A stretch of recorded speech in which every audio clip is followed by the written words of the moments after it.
다시 사는 것과 영원히 사는 것을 믿사옵나이다. 아멘. 오늘 이 시간 우리에게 주신 하나님의 말씀은 출애굽기 24장 1절에서 8절까지의 말씀입니다.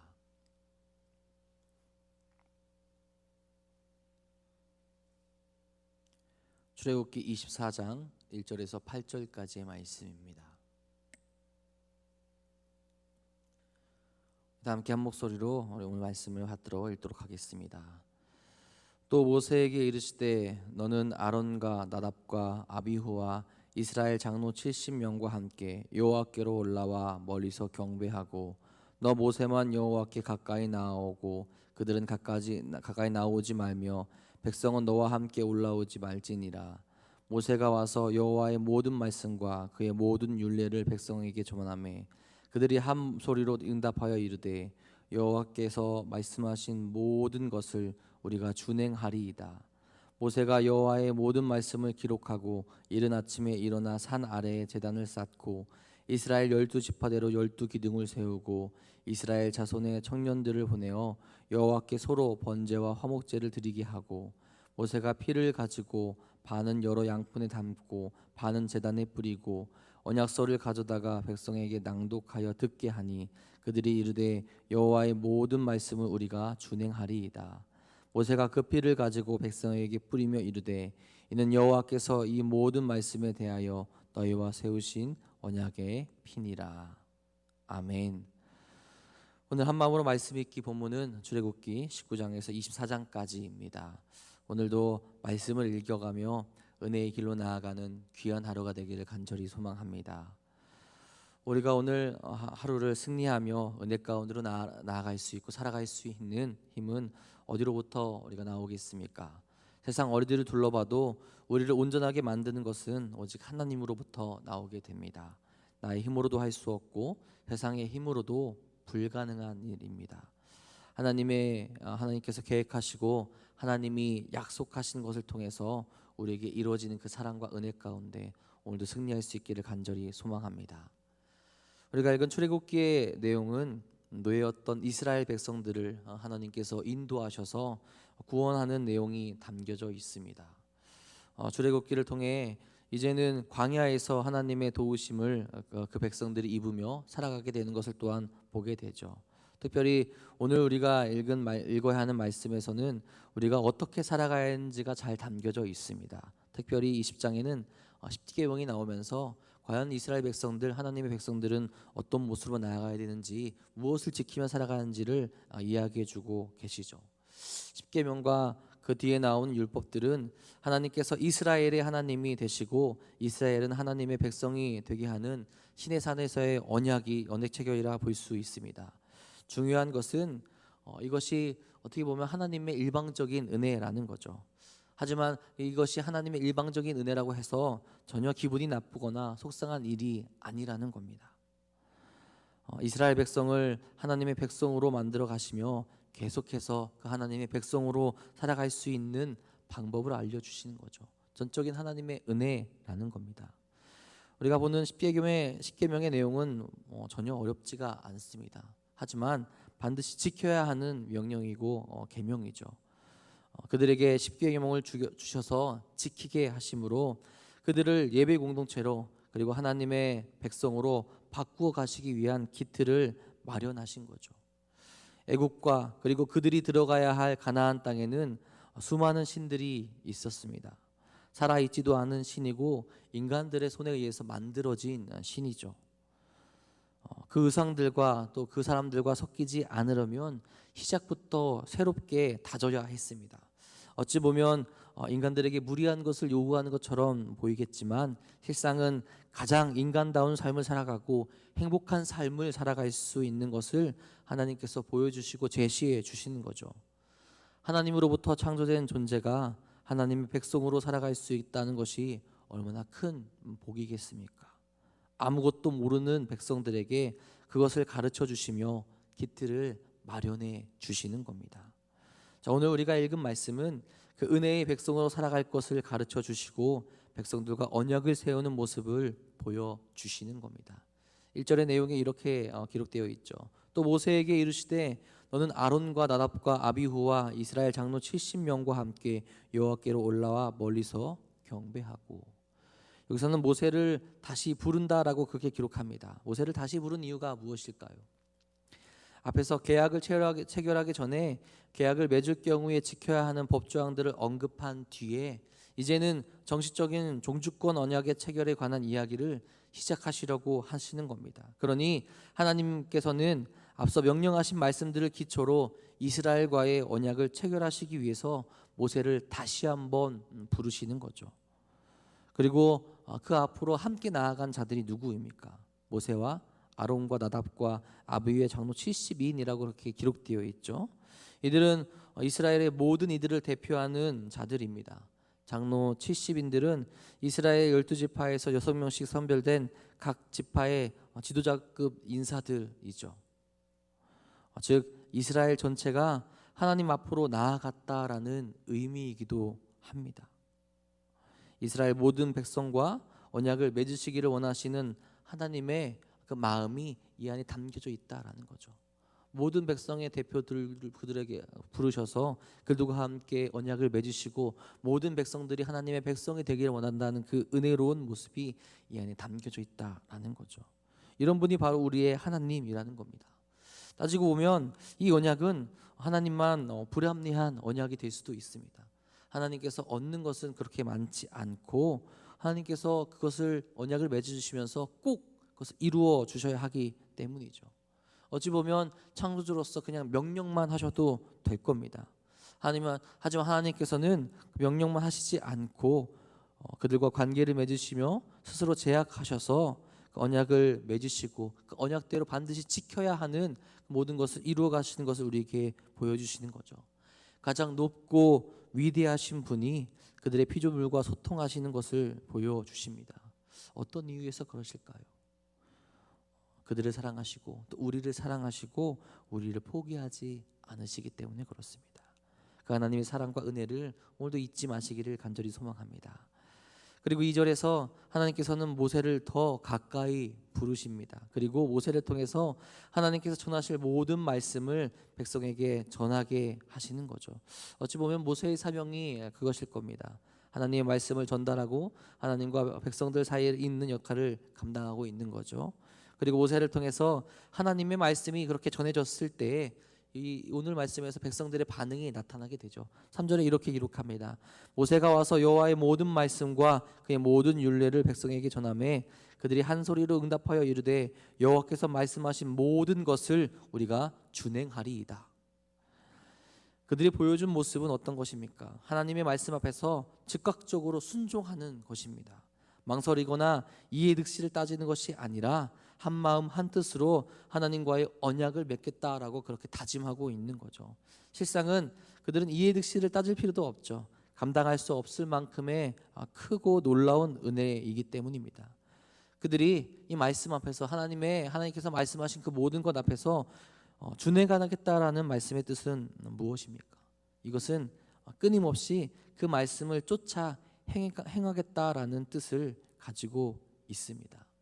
이스라엘의 단호한 의지가 깃들어 있는 표현이라는 거죠. 하나님의 말씀을 그저 듣고 읽는 것으로 끝내는 것이 아니라 말씀하신 바를 그들의 삶에 그대로 적용시키고 매 순간 실천해 감으로써 하나님의 뜻을 그들의 마음과 그들의 몸과 그들의 행동과 그들의 삶에서 온전히 성취해 나가겠다라고 그들이 지금 다짐하고 있는 겁니다. 그 다짐 후에 모세는 어떤 행동을 취하게 됩니까? 말씀을 기록하고 제사를 드리는 것을 보여주고 있습니다. 언약 체결에 대한 맹세 이후에 그 내용을 기록하여 보관하는 일은 당시 고대 근동 사회에서 국가나 부족 간의 언약을 체결할 시에 보편적으로 행해지던 관례적 행위라고 이렇게 이야기를 합니다. 즉 언약 내용의 문서화를 통하여서 언약 체결자인 당사자 상호 간의 내용이 반드시 지켜지고 어겨지지 않도록 이것을 기록한다라는 거죠. 여기서는 하나님을 못 믿는다라기보다는 그들 자신이 하나님과의 약속을 반드시 지키고 이것을 대대손손 가지고 있고 기억하겠다라는 의미에서 약속의 책을 만든다라고 우리가 바라볼 수 있게 되는 겁니다. 뿐만 아니라 제사를 준비하고 지내게 되죠. 5절 6절에 이렇게 기록합니다. 이스라엘 자손의 청년들을 보내어 여호와께 서로 번제와 화목제를 드리게 하고 모세가 피를 가지고 반은 여러 양푼에 담고 반은 제단에 뿌리고 라고 이렇게 이야기를 하죠. 번제와 화목제는 무엇을 의미합니까? 번제는 희생 제물을 그 짐승의 가죽을 제외한 몸체 전체를 태워서 그 올라가는 연기로 하나님께 드리는 것으로서 하나님께 대한 온전한 충성과 전적인 헌신을 표현하는 제사 방법입니다. 그리고 화목제는 하나님과 경배자의 화목과 친교를 상징하는 제사이죠. 특히 이 화목제는 하나님께서 베푸신 은총과 구원의 복을 감사하며 드리는 것이고 하나님께 서원한 것을 갚을 때 자원하는 심정으로 드리는 제사입니다. 즉 이 두 제사를 드리는 것은 인간 자신의 헌신과 충성을 하나님께 다짐하면서 하나님과의 언약 관계를 잘 만들어 가겠다라는 그 마음이 이 안에 담겨 있다라는 거죠. 하나님이 주신 은혜에 우리도 그에 합당한 삶을 살아가겠다 그렇게 다짐하고 하나님과의 은총과 구원 안으로 들어가 살아가겠다라는 그 모습이 이 안에 담겨 있으면서 하나님께 그들이 제사를 드리며 나아가고 있다라는 겁니다. 모세는 제사를 통해서 다시 한번 이스라엘 백성들을 그 마음을 다시 한번 품게 하고 하나님 앞으로 나아가게 만드는 거죠. 그리고 그 피를 가지고 반은 제단에 뿌리고 나머지는 백성에게 뿌리는 것을 우리가 보게 됩니다. 그 사이에 백성들을 다시 한번 또 한 번 다짐하게 되는 거죠. 여호와의 모든 말씀을 우리가 준행하리이다라고 7절에 그렇게 고백하지 않습니까?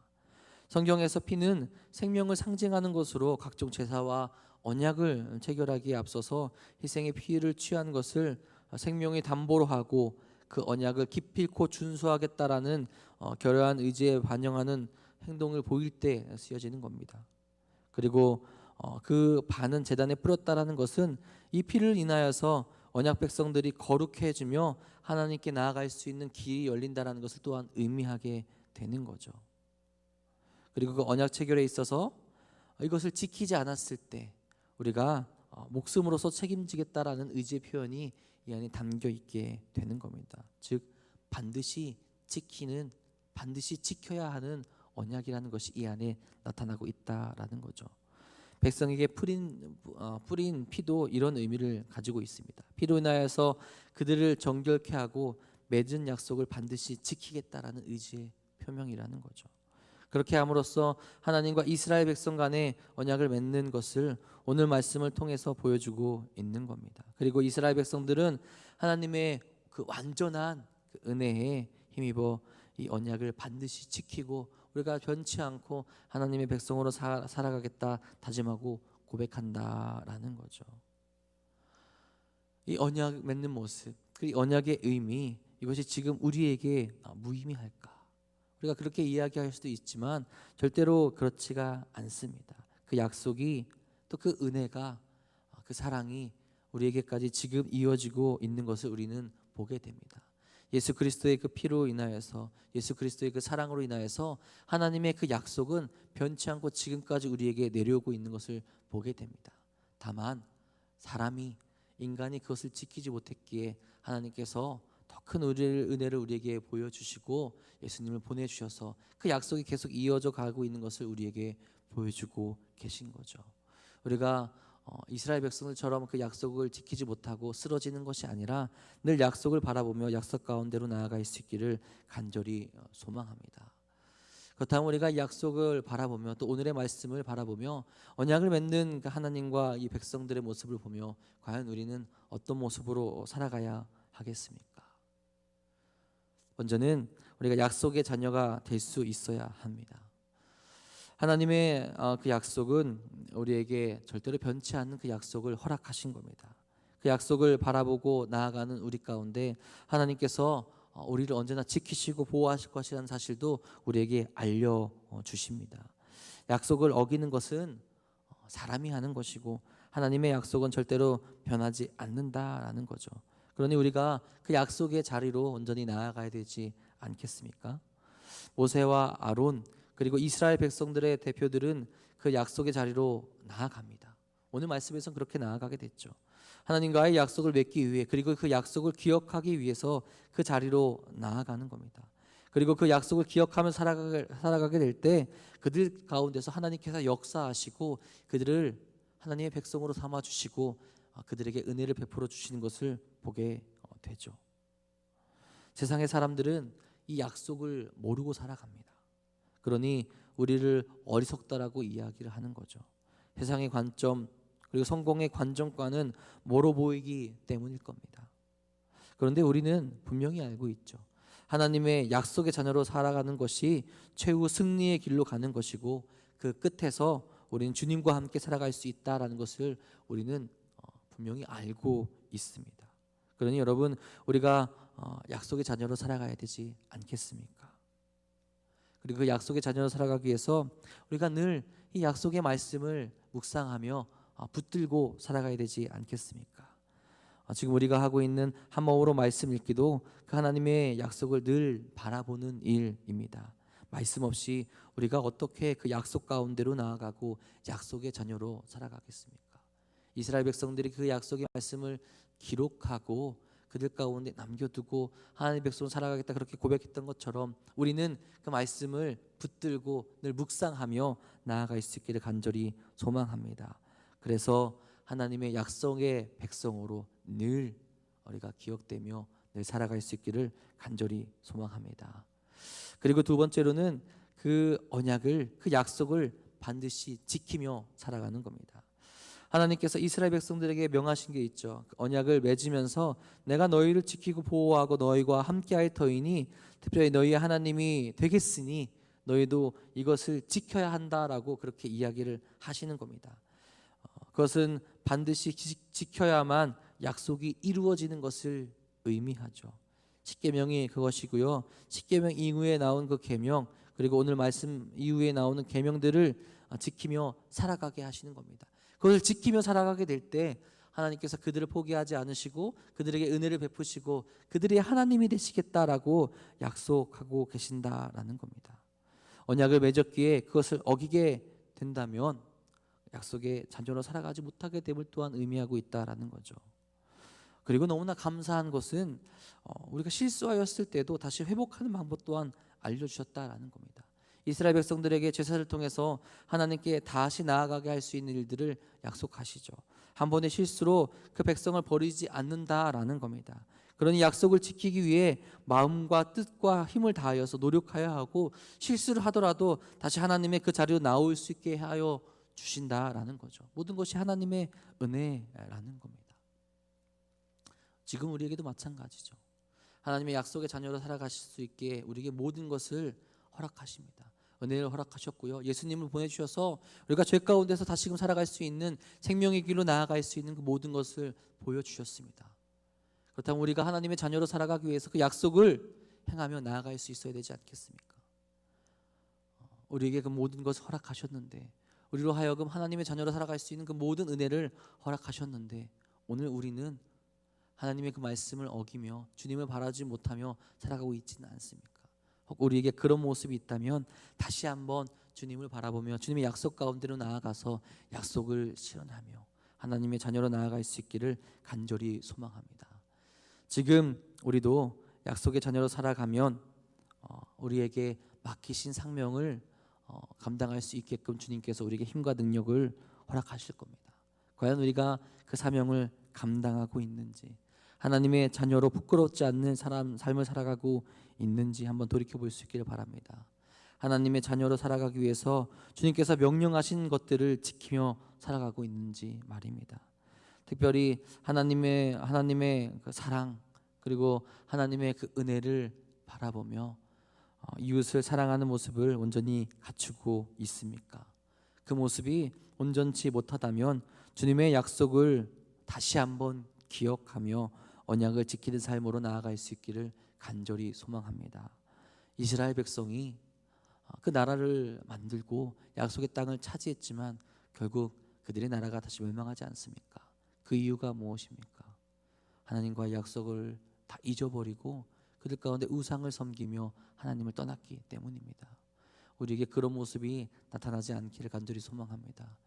끝까지 하나님을 붙들고 하나님과 함께 살아가며 약속 가운데 거하며 약속을 지키며 나아가는 저와 여러분이 되기를 간절히 소망합니다. 이렇게 살아갈 수 있는 것도 모두 하나님의 은혜임을 또한 깨달을 수 있기를 바랍니다. 오늘 우리가 살아가는 것도 하나님의 은혜이죠. 우리가 할 수 있는 것은 그 하나님의 은혜를 받기에 합당한 자들로 약속의 자리로 나아가고 약속을 지키며 살아가는 것입니다. 오늘 하루도 약속의 자녀가 되어서 약속을 지키며 살아가는 우리 사랑하는 도남동 교회 성도님들 되기를 주님의 이름으로 간절히 축원합니다. 기도하겠습니다. 오늘도 우리에게 은혜를 베푸시며 우리 가운데 주님의 사랑과 은혜를 허락하신 주님 감사하고 감사합니다. 우리에게 그 귀한 은혜를 허락하여 주셔서 우리와 언약을 맺어 주시고 우리로 하여금 주님의 자녀로 다시금 살아갈 수 있게 하시니 진심으로 감사를 드립니다. 모든 것이 하나님의 은혜임을 기억하게 하여 주셔서 오늘도 약속 가운데 머물게 하여 주시고 약속으로 나아갈 수 있도록 인도하시고 약속의 자녀가 되어서 그 약속을 온전히 지키며 살아갈 수 있는 삶을 우리에게 허락하여 주옵소서. 우리는 연약하여서 늘 하나님의 말씀을 하나님의 약속을 잊고 살아갑니다. 주여 우리를 불쌍히 여겨주셔서 오늘 다시 한번 그 주님의 약속을 기억하게 하여 주시며 그 은혜 가운데로 그 약속 가운데로 달려나갈 수 있도록 인도하시고 이끌어 주옵소서. 특별히 우리 사랑하는 도남동 교회 안에 그 은혜가 가득 넘치길 간절히 소망합니다. 우리 교회 안에 주님께서 원하시고 바라시는 일들을 우리가 잘 기억하며 감당하며 나아갈 수 있도록 인도하여 주시고 주님의 약속 가운데 머물며 하나님의 사랑을 전할 수 있는 우리 사랑하는 도남동 교회가 될 수 있도록 인도하시고 이끌어 주옵소서. 특별히 한 마음으로 말씀 읽기 계속해서 진행되고 있는데 주여 주님의 약속을 주님의 말씀을 바라볼 수 있도록 오늘도 우리가 그 말씀 가운데 나아갈 수 있도록 인도하시고 한 마음 한 뜻으로 기도하며 주께서 맡기신 사명을 감당할 수 있는 교회가 될 수 있도록 인도하시고 이끌어 주옵소서. 특별히 그 삶을 살아가는데 어려워하고 힘들어하고 지쳐하고 쓰러지는 이들이 있습니까? 아파하는 이들이 있습니까? 주여 그들의 손을 다시금 붙잡아 주시고 그들을 일으켜 주시고 그들을 위로하여 주셔서 다시 한번 주의 사랑 가운데 주의 약속 가운데 거할 수 있도록 인도하여 주옵소서. 오늘도 주의 은혜 가운데 주의 은혜를 바라보며 주의 은혜 가운데로 나아가는 우리 사랑하는 성도들 가운데 주여 그들의 기도에 응답하여 주시고 그들의 삶 가운데 역사하여 주셔서 주의 저지를 온전히 살아갈 수 있도록 오늘 하루 임하여 주옵소서. 주님께서 우리 가운데 임하여 주셔서 은혜의 은혜를 복의 복을 더하여 주실 것 믿사오며